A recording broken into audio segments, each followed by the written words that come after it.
Here's a strange thing about the way we measure suffering. Sometimes the people who are hurting are the ones our tools are worst at seeing. Today we're talking about a quiet gap in the global mental health story that's been sitting in plain sight for decades. It's the story of boys and men and the distress we've been trained almost without noticing not to see. This isn't a story about who has it worse. It's a story about a blind spot and encouragingly about how researchers are learning to close it. If you've been with us, you'll remember our episode on how some of the world's poorest regions are quietly fixing mental health, building support where almost none existed. This is the next chapter, because inside that hopeful story is a subgroup that keeps slipping through the cracks of our data, our clinics, and our conversations. Now, let's get into it.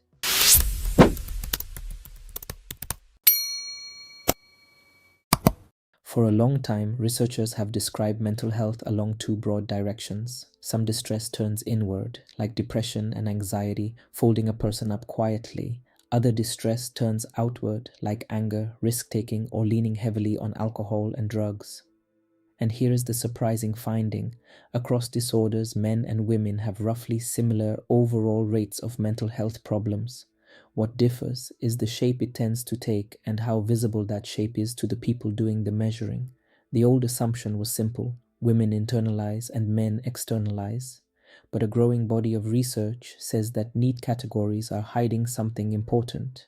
Imagine a funnel that's supposed to catch distress and turn it into a diagnosis. For many men, there are 3 points where they quietly leak out of that funnel. Leak 1: seeking help. On average, men reach out for mental health support far less often. When help feels like an admission of weakness, many simply don't walk through the door. Leak 2: the questionnaires themselves. Many standard screening tools lean on symptoms more likely to be reported by women. If a man's distress shows up as irritability, numbness, or throwing himself into work or drink, the checklist can miss it. Leak 3: the clinician's own lens. Even trained professionals are less likely to spot depression when it's described in a man than the same symptoms in a woman. It is not malice, but an unconscious pattern learned from decades of assuming depression wears a female face. Put those 3 leaks together and you get a striking possibility. Men's rates of depression and anxiety may be meaningfully underestimated. Not because men don't suffer, but because our system is calibrated to miss the way many of them show it. There's a harder edge to this that we have to name gently but honestly. When distress stays hidden and untreated, it doesn't disappear. Researchers point to a painful asymmetry. Women are more likely to be diagnosed and treated for depression, while men's distress more often goes unrecognized, with tragic consequences at the extreme end. The uncomfortable irony is that a man appearing less depressed in the statistics might not be less depressed at all. He might simply be less counted. And that gap between how much men suffer and how much we measure isn't just an academic problem. It can be a matter of life and death. Now here's where it gets more interesting and where you asked us to look, because men is not a single uniform group.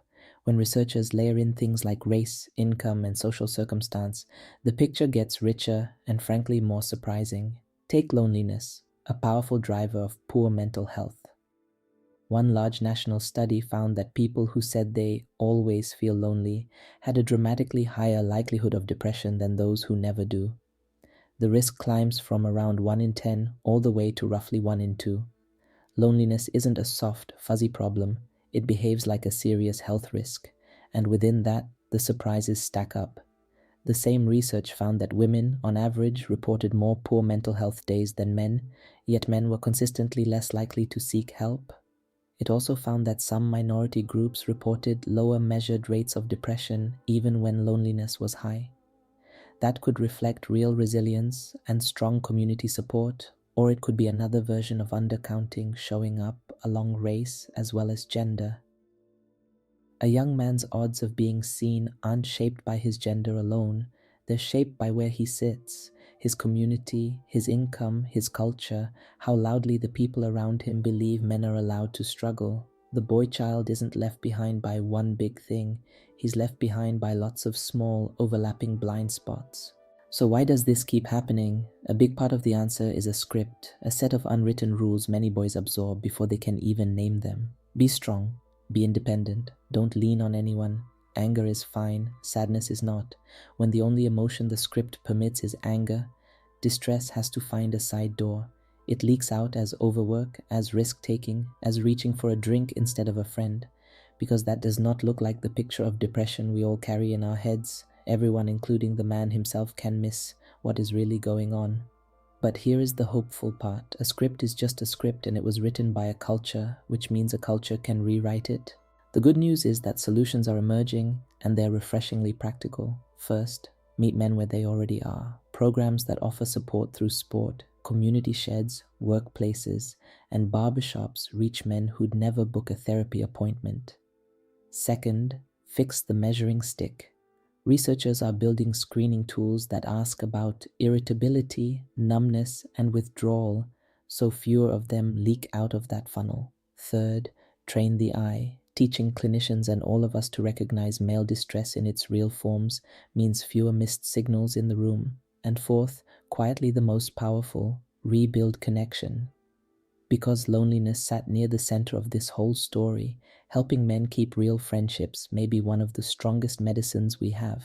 Remember that empty chair from the start? The boy child hasn't been left behind because he matters less. He's been left behind because our tools, our habits, and our old assumptions were quietly looking the wrong way. The encouraging truth is that none of that is fixed in stone. Better questions, kinder cultures, and stronger connections can fill that chair. Making policy make sense means making sure nobody falls through the gaps in our data, including the boys and men we've been trained not to see. If this gave you a new way of looking at the men in your life, share it with one of them. Subscribe for the rest of the series, drop a like, and tell us in the comments. What would it take to fill that chair where you live? We'll see you in the next one.